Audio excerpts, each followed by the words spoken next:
How you guys doing? This is George at Wicked Warnings. We're here today talking about this new style Chevrolet grill. If y'all have a grill like this, whether it be chrome or black, and you're wondering where to put the warning lights in this grill, there's not a lot of structure to this grill.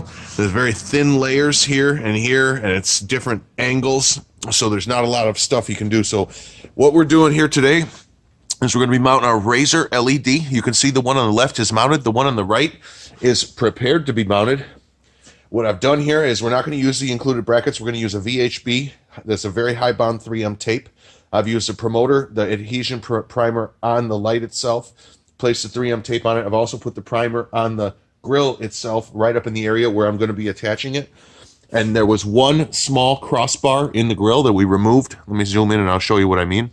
So here you can see the Razor that's mounted on the left, and this small crossbar right here, there was one right here. So we just took a simple hacksaw and filed that right off and smoothed that away to allow the light to recess a little bit further back in there.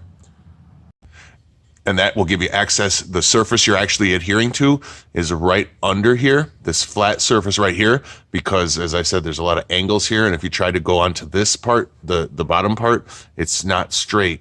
So we want to go right here with a nice bond. And then I usually take a really fine line RTV silicone and run an edge right across the leading edge here, just to keep the driving rain from getting in there.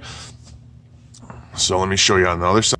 All right, so here's the one we already modified. You can kind of see the remnants there a little bit of where the plastic was. And as you see, we're gonna run the wiring straight down behind there and into the engine bay.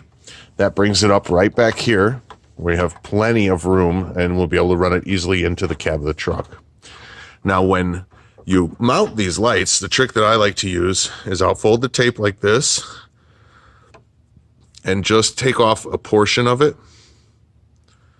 And then when you get the light positioned, you can pull the tape forward and out. So let me show you.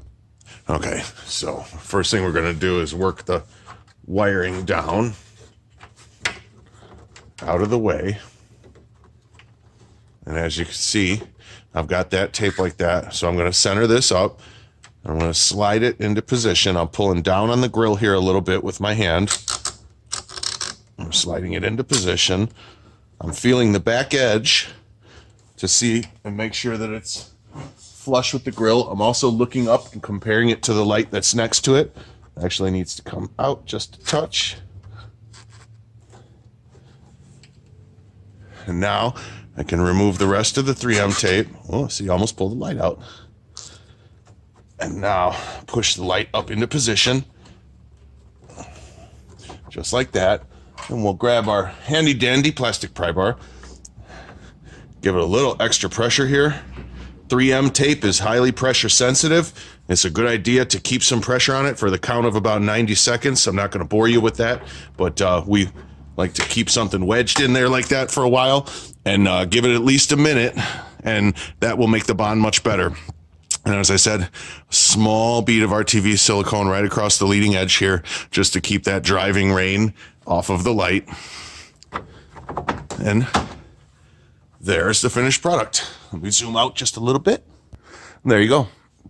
Now, we were going to do it in this cavity here, but the space behind here is a little bit tighter, so you get a much better accessibility for the wiring in this cavity right here. If you want to try to make a little room and go for it here, you can do it at your own risk. But I'm going to say that where we put them is the better location. And stay tuned for the video to see these operating. And just in case you haven't seen the backside here, after you take off the hood latch and the plastic shroud, you'll be able to bring the wiring right back through here. You can see this wiring over here. And then we'll just go back to the back of the firewall and enter the cabin for the switch. So thanks again for watching. It's a little demonstration on how to get some Razor LEDs just like that mounted up in your Chevrolet grill. Like and subscribe, and we'll see you on the next one.